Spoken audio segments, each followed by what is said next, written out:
Perdana Menteri Benyamin Netanyahu mengatakan pada konferensi pers pada hari Sabtu, tanggal 16 Desember tahun 2023, bahwa perang di Gaza adalah sebuah hal yang nyata dan harus dilakukan sampai kemenangan tercapai. Dia mengatakan Gaza akan didemilitarisasi dan berada di bawah kendali keamanan Israel. Serangan Israel di Gaza membantu mencapai kesepakatan pembebasan sebagian sandera pada bulan November, kata Netanyahu, dan bersumpah untuk mempertahankan tekanan militer yang kuat terhadap Hamas. Dia telah bersumpah untuk menghancurkan kelompok militan Palestina, yang menguasai wilayah padat penduduk itu.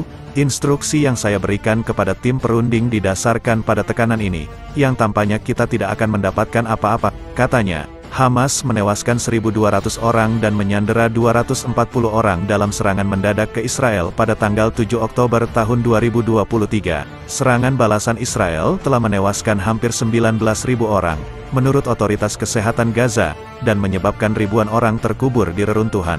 Organisasi bantuan mengatakan kehancuran Gaza dan pengungsian sebagian besar dari 2,3 juta penduduknya. Banyak yang tinggal di tenda dan tempat penampungan sementara tanpa makanan atau air bersih, adalah krisis kemanusiaan.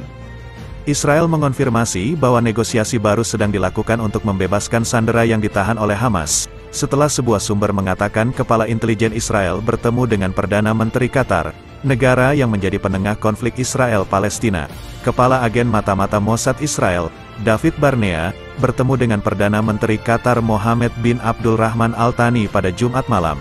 Menurut sumber yang mengetahui masalah tersebut, ketika perhatian beralih ke kemungkinan gencatan senjata di Gaza dan kesepakatan tawanan dan sandera, pertemuan di Eropa tampaknya merupakan pertemuan pertama antara pejabat senior Israel dan Qatar, yang bertindak sebagai mediator, sejak berakhirnya gencatan senjata 7 hari pada akhir November. Netanyahu menghindari pertanyaan tentang pertemuan tersebut tetapi menegaskan bahwa dia telah memberikan instruksi kepada tim perunding.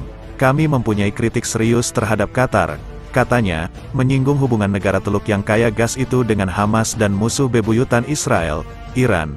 Tetapi saat ini kami sedang berusaha menyelesaikan pemulihan sandera kami. Hamas mengatakan dalam sebuah pernyataan bahwa pihaknya menegaskan posisinya untuk tidak membuka perundingan apapun untuk pertukaran tahanan kecuali agresi terhadap rakyat kami berhenti untuk selamanya, dan menambahkan, gerakan tersebut mengomunikasikan posisi ini kepada semua mediator.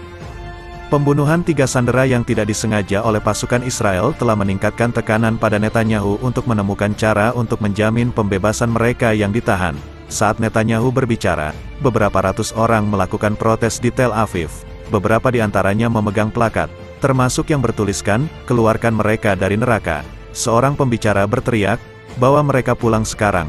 Saat malam tiba pada hari Sabtu, penduduk melaporkan peningkatan pertempuran di pusat Han Younis di Gaza Selatan, dengan pemboman dan penembakan pesawat dan tank Israel serta suara granat roket, yang tampaknya ditembakkan oleh pejuang Hamas. Setiap hari situasinya semakin buruk, makanan semakin berkurang, air semakin buruk, hanya kematian, ketakutan dan kehancuran yang semakin besar, kata Samira, 40 tahun, ibu dari 4 anak, yang mengungsi di Rafah, dekat perbatasan selatan dengan Mesir. Sebagai tanda dampak konflik yang lebih luas, kelompok Houthi Yaman yang didukung Iran mengatakan mereka telah menyerang resor Eilat di Laut Merah Israel dengan segerombolan drone. Salah satu dari beberapa insiden drone yang dilaporkan di wilayah tersebut pada hari Sabtu.